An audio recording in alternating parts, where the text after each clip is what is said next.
Assalamu alaikum and welcome everyone to chapter 01 of the processing series. In this video I'm going to be covering the installation and a quick setup of the software.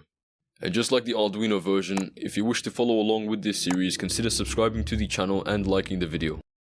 I'm going to have the website linked in the description. From there, on the homepage, you want to press on the download button. I'm using the Windows OS, so I'm going to download the Windows zip file.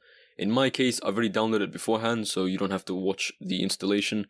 From there, you want to go into the downloads folder and extract. I'm going to extract it in a different directory. I'm going to extract it in my D drive.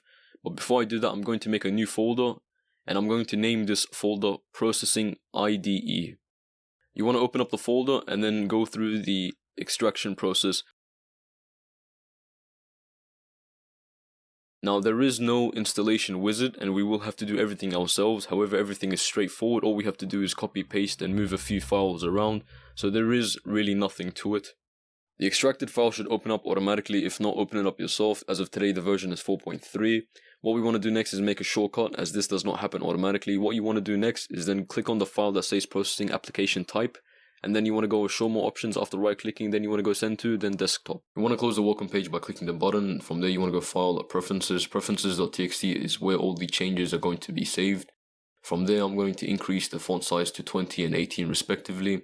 The sketchbook folder is where everything's going to be saved automatically, from the libraries to the sketches that you make.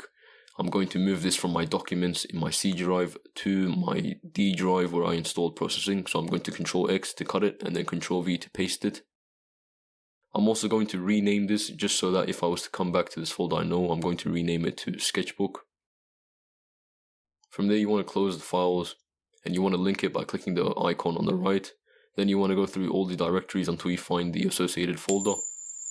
You want to press OK and then OK again, and now we're done.